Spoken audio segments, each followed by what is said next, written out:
नमस्कार, मैं अशोक कुमार पांडे और स्वागत है आपका टीसीएच पर। आज देश के पूर्व प्रधानमंत्री डॉक्टर मनमोहन सिंह जी का पार्थिव शरीर अग्नि के हवाले कर दिया जाएगा। आज पूरा देश उनको विदाई दे रहा है।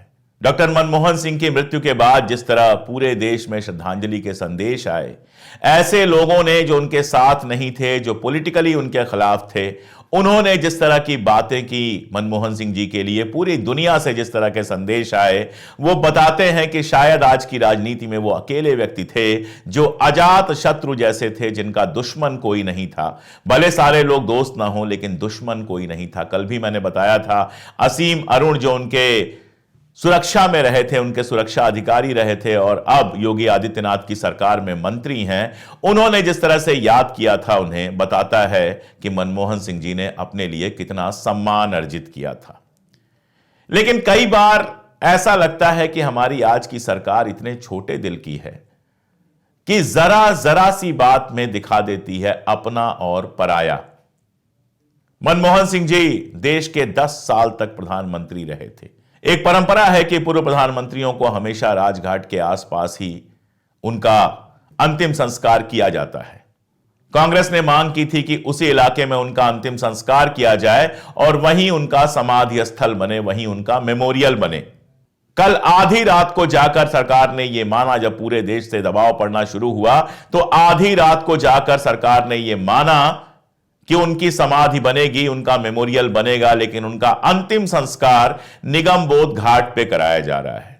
देखिए, आदमी चला जाता है, उसके शरीर का आप चाहे निगमबोध घाट पर करें या कहीं करें, कोई किसी को फर्क नहीं पड़ता। कहा यह जा रहा है कि जगह चुनने में, उसको एक्वायर करने में, बाकी सब करने में इतना वक्त लगेगा, उतना वक्त लगेगा। मेरा एक छोटा सा सवाल है, अटल बिहारी वाजपेयी जी की डेथ हुई थी, वो भी पूर्व प्रधानमंत्री थे, लेकिन उनका अंतिम संस्कार तो निगमबोध घाट पर नहीं करना पड़ा था।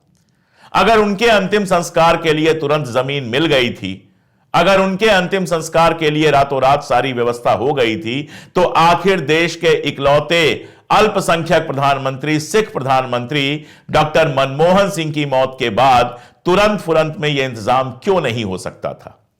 कैसे एकदम से आदेश निकाल दिया गया निगमबोध घाट पर उनकी अंतिम क्रिया करने का, और उस आदेश में जो पहला आदेश निकला था, मेमोरियल की कहीं बात नहीं थी।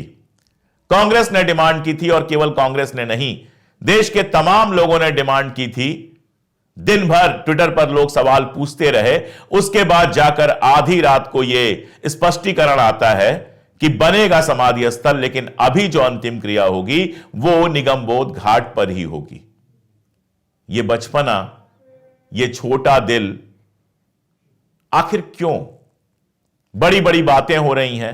प्रधानमंत्री मोदी मनमोहन सिंह जी के घर गए, उनके आवास पर गए, श्रद्धांजलि अर्पित की, ट्वीट किया।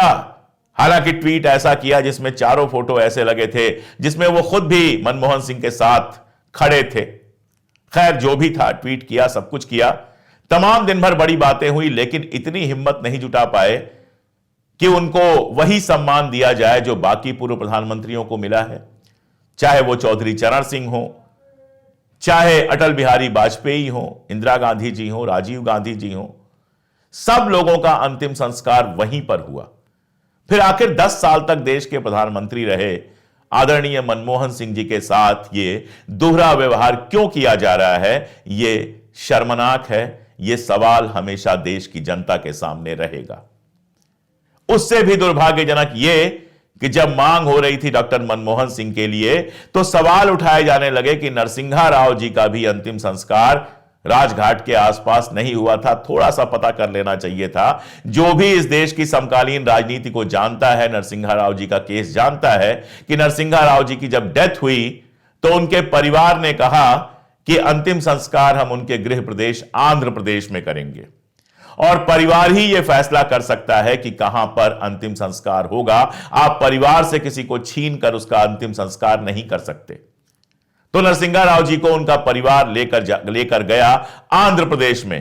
कहा जाता है कि कांग्रेस के मुख्यालय में उनका शव नहीं रखा गया। यह भी कहानी सबको पता है, लेकिन उसके बावजूद इस तरह का झूठ फैलाया जाता है। सुबह सुबह फ्लाइट थी और उसके पहले एकदम से फैसला लिया परिवार ने कि हम कांग्रेस के दफ्तर लेके जाएंगे।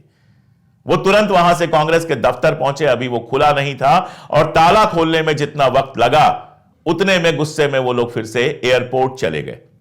और इस कहानी को याद दिला के कहा जा रहा है कि मनमोहन सिंह जी के लिए इतनी व्यग्रता क्यों। चलिए, वो तो कांग्रेस का राज था, कांग्रेस के राज में तो आपको सब बुराई ही बुराई दिखती है। आप अपने राज में मनमोहन सिंह जी के साथ यह सौतेला व्यवहार क्यों कर रहे हैं और किस तरह की बातें की जा रही हैं। सुधांशु त्रिवेदी डिफेंड कर रहे हैं कि केंद्र सरकार की जहां तक बात है तो मोदी सरकार ने दलगत भावना से ऊपर उठकर सभी नेताओं को सम्मान देने का काम किया है। पूर्व पीएम मनमोहन सिंह की समाधि बनाने का काम भी जल्दी ही किया जाएगा। सवाल सीधा यह है सुधांशु जी कि समाधि की बात पहले लेटर में क्यों नहीं थी? पहला जो लेटर इशू हुआ उसमें क्यों सिर्फ और सिर्फ इतना था कि राजकीय सम्मान के साथ निगमबोध घाट पर उनका अंतिम संस्कार किया जाएगा। उसमें आखिर आपको क्यों नहीं सूझा था कि 10 साल तक देश के पूर्व प्रधानमंत्री रहे हैं, उनकी समाधि बनाई जाए? जब दिन भर प्रेशर पड़ा, मल्लिकार्जुन खड़गे जी ने पत्र लिखा था, जब दिन भर प्रेशर पड़ा तब जाकर यह स्थिति हुई कि आप लोगों ने आधी रात को यह कहा कि हां समाधि बनाई जाएगी, लेकिन उसमें भी निगमबोध घाट की ही बात थी। प्रियंका गांधी ने कहा था कि जहां पर अंतिम संस्कार हुआ था राजीव गांधी का और इंदिरा गांधी का, वहां पर हम जगह देने को तैयार हैं, वहां पर अंतिम संस्कार किया जा सकता है, लेकिन वो भी स्वीकार नहीं किया गया। सवाल कई हैं, बहुत सारे लोग बहुत तरह की बातें कर रहे हैं। ट्रॉल्स की बात मैं छोड़ देता हूं, ट्रॉल्स तो उनका तो काम है। गांधी जी की जयंती आएगी, गांधी जी का शहादत दिन आएगा तो उस दिन भी ऐसे ही तमाशा करेंगे। जवाहरलाल नेहरू पर तमाशा करेंगे, इंदिरा गांधी पर करेंगे, राजीव गांधी पर करेंगे, उनका तो काम ही तमाशा करना है। लेकिन सवाल उनसे है जो सरकार में बैठे हैं। ना तो कोई हमेशा सत्ता में रहता है और ना ही कोई हमेशा जिंदा रहता है। जो पैदा हुआ है उसकी मौत तय है। मनमोहन सिंह जी 93 साल का लंबा जीवन जी के गए, किस्मत वाले थे। बहुत लोगों को इतना जीवन भी नहीं मिलता है। आज जो लोग सत्ता में हैं उनका जीवन भी तय है, 70 बरस, 80 बरस, 90 बरस, 100 बरस, उसके बाद तो जाना ही है। कोई भी जो यहां पैदा हुआ है अनंत काल तक नहीं रहेगा। और इसीलिए शायद दुनिया में यह नियम है कि मरने वाले का सम्मान किया जाता है।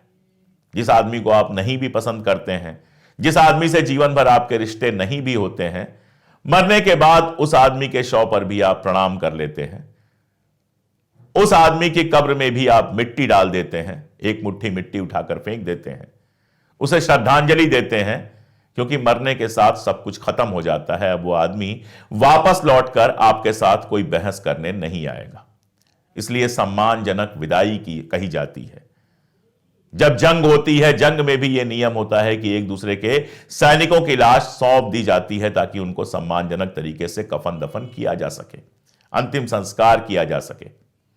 यहां तो प्रधानमंत्री का मामला है और आप कुर्सी पर बैठे हैं, आप कह रहे हैं दलगत भावनाओं से ऊपर उठ के। अरे कोई भी प्रधानमंत्री होता, किसी की भी कुर्सी होती, अगर किसी पूर्व प्रधानमंत्री की डेथ होती है तो उसको सम्मान दिया जाता है। चौधरी चरण सिंह की जब मृत्यु हुई तो वो कोई प्रधानमंत्री नहीं थे। और भी बहुत लोगों के साथ हो सकता है कि जब उनकी डेथ हो वो प्रधानमंत्री न रहें, पूर्व प्रधानमंत्री हो जाएं। उनको सम्मान देने का काम आज के शासन का होता है। कोई प्रलय नहीं आ जाता, कोई आग नहीं लग जाती अगर सरदार मनमोहन सिंह को भी वैसे ही अंतिम संस्कार करने की अनुमति उसी इलाके में दी जाती जहां सारे पूर्व प्रधानमंत्रियों की गई है। और एक और बड़ा सवाल है, इस देश के इकलौते अल्पसंख्यक प्रधानमंत्री थे। कल भी मैंने कहा था कि कांग्रेस को इस बात के लिए मैं शुक्रिया कहना चाहूंगा कि 1984 की इतनी बड़ी घटना के बाद एक सिख को उन्होंने प्रधानमंत्री बनाया। यह उनका प्रायश्चित समझा जाना चाहिए। हां, बीजेपी से तो यह उम्मीद नहीं कर सकते ना कि इतनी सारी घटनाओं के बाद किसी मुस्लिम को प्रधानमंत्री या मंत्री बना दे।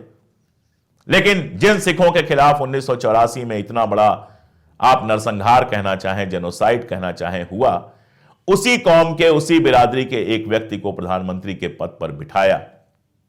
उनका सम्मान और उनका अपमान सिखों का सम्मान और अपमान भी है। जब सिख आपस में बैठते होंगे तो उन्हें भी गर्व होता होगा कि हमारे बीच का एक व्यक्ति देश का प्रधानमंत्री बना और ऐसा प्रधानमंत्री बना जिसकी ईमानदारी की कस्में सब खाते हैं। आर्थिक नीतियों के मामले में आप उनसे सहमत हो सकते हैं, असहमत हो सकते हैं, लेकिन यह भी सच है कि उदारीकरण के उसी दौर में उस आर्थिक संकट से देश को बाहर निकाला गया था, जो आर्थिक संकट कई सारे देशों के लिए कई तरह के संकटों का कारक बना था। और उसकी तारीफ तो आप भी कर रहे हैं, हमारी गोदी मीडिया भी कह रही है कि आर्थिक सुधारों के प्रणेता थे, आप भी कह रहे हैं आर्थिक सुधारों के प्रणेता थे। अभी तक जितने भी प्रधानमंत्री हुए हैं, जिंदा या मरे, सब के सब हिंदू हुए हैं, सब के सब बहुसंख्यक समाज से आते हैं। इकलौते वो हैं जो अल्पसंख्यक समाज से आते हैं। उनका सम्मान और उनका अपमान जो है वो साधारण सम्मान और अपमान से आगे जाता है। जब जयराम रमेश ये सवाल पूछते हैं कि आखिर भारत सरकार मनमोहन सिंह जी के लिए ऐसी कोई जगह क्यों नहीं ढूंढ पाई जहां पर अंतिम संस्कार होना उनकी गरिमा के अनुरूप होता, तो वही सवाल है जो मैं कर रहा हूं कि अगर अटल बिहारी वाजपेयी जी के मृत्यु के 24 घंटे के अंदर ऐसी जगह ढूंढ ली गई जहां उनका अंतिम संस्कार होता, राजघाट पर ऐसी जगह ढूंढ ली गई, फिर सरदार मनमोहन सिंह जी के लिए ऐसी जगह क्यों नहीं ढूंढी जा सकी? पूरा विपक्ष कह रहा है इस बात को। अखिलेश यादव का बयान आया कि मनमोहन सिंह जी की समाधि राजघाट पर ही बननी चाहिए। सुखबीर बादल, जिनकी पार्टी लंबे समय तक आपके साथ रही है, अकाली दल के नेता, उनका भी यही कहना था कि राजघाट के पास मनमोहन सिंह जी की समाधि स्मारक बनना चाहिए। मायावती जी, उन्होंने भी यही बात कही। और नवजोत सिंह सिद्धू, जो जरा टेढ़ा बोलते हैं लेकिन कई बार बड़ा सच बोलते हैं, उन्होंने कहा कि अगर अटल जी के साथ ऐसा होता तो आपको कैसा लगता? यह पार्टी की बात नहीं, देश की बात है। और यह हकीकत है। मनमोहन सिंह सिर्फ किसी एक पार्टी के नेता नहीं थे, वो तो वैसे भी नेता नहीं थे, वैसे भी राजनीति करने नहीं आए थे। इकोनॉमिक्स के प्रोफेसर थे, फाइनेंस सेक्रेटरी रहे, रिजर्व बैंक के गवर्नर रहे। ये सब नॉन पॉलिटिकल पद होते हैं। कांग्रेस ने उनको प्रधानमंत्री बनाया। आज सुधांशु जी कह रहे हैं कि मनमोहन सिंह जी की कांग्रेस ने इज्जत नहीं की। अरे भाई, उनको 2 बार प्रधानमंत्री बनाया और आप कह रहे हैं इज्जत नहीं की। आपने कौन सी इज्जत की? आपके पास तो एक मौका था कि उनके मृत्यु के बाद उनका अंतिम संस्कार उसी शान से राजघाट पर होता जहां सबका होता है, जहां सारे प्रधानमंत्रियों का हुआ है। और वो मौका भी आप चूक गए और कांग्रेस से सवाल कर रहे हैं। 10 साल कांग्रेस ने उनको प्रधानमंत्री बनाकर रखा था और पूरे सम्मान के साथ बनाकर रखा था।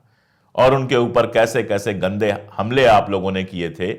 आप लोग अब कहेंगे कि कांग्रेस ने सम्मान नहीं किया और फला ने सम्मान नहीं किया।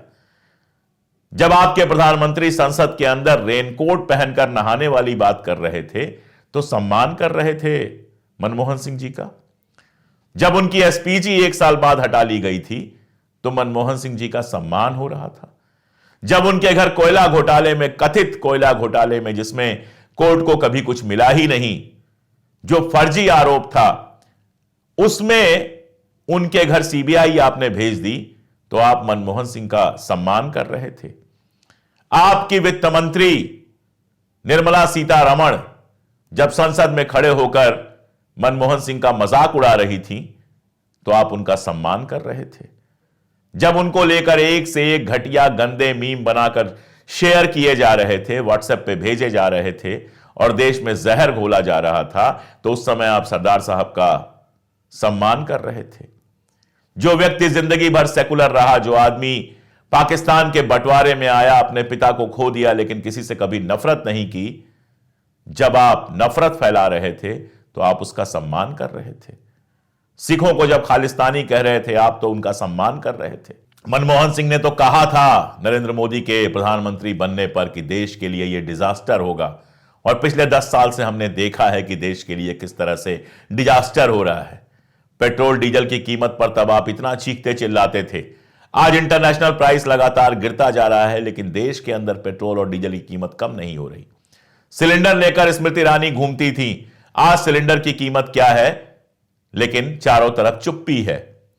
रोहित शर्मा जैसे खिलाड़ी भी उस समय रुपए के गिरने पर मजाक और तंज कर लिया करते थे। आज रुपया अपने लोवेस्ट लेवल पे पहुंच गया है। $1 की कीमत 85 रुपए से ज्यादा हो गई है और सारे फिल्मी सितारे, सारे क्रिकेट सितारे चुप हैं।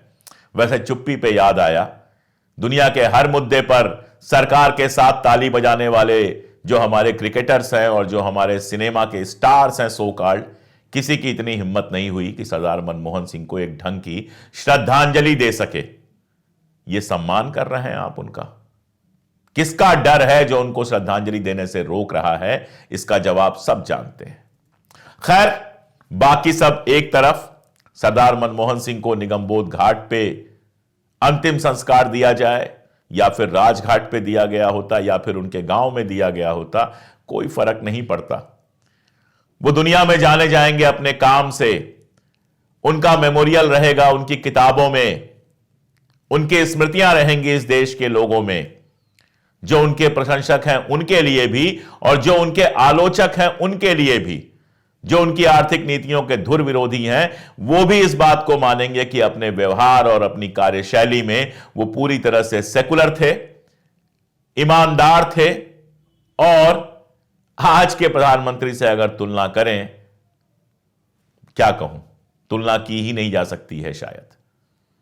उनको मनमोहन सिंह कहा गया, उनको जाने क्या क्या कहा गया, लेकिन कभी किसी पत्रकार को उठाकर, कभी किसी नेता को उठाकर यूएपीए में अंदर नहीं डाला, कभी किसी रैली पर लाठियां नहीं चलवाई।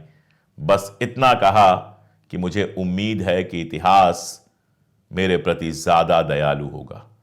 और यह बात उनके जीते जी सही साबित हो गई। जो लोग 2014 से पहले उनका मजाक उड़ा रहे थे, वो आज लिख रहे हैं, कह रहे हैं कि इनसे तो बहुत बहुत बेहतर थे। तो सरदार साहब को, सरदार मनमोहन सिंह जी को अंतिम श्रद्धांजलि। उनका किया, उनका लिखा हमेशा रहेगा। और बाकी जिनके दिल छोटे हैं वो ये भूल जाते हैं कि वो एक शख्स जो तुमसे पहले यहां तख्त नशीं था, उसे भी अपने खुदा होने का इतना ही यकीन था, लेकिन खुदा कोई नहीं होता। आज के लिए इतना ही। बहुत शुक्रिया।